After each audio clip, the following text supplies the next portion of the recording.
పాముని పూజ చేయడము అంటే ఏదో అర్థం పర్థం లేకుండా చేతకాక పూజ చేస్తున్నారనుకోకూడదు. పాము సంతానకారకత్వం దగ్గర నుంచి పాము అనేక విషయాల్ని మనకి ప్రబోధం చేస్తుంది.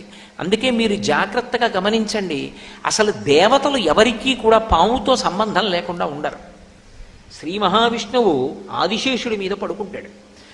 పరమశివుడు నాగాభరణుడై మెడలో పాములు వేసుకుంటాడు, చేతులకి కూడా పాములు కంకణాలుగా పెట్టుకుంటాడు.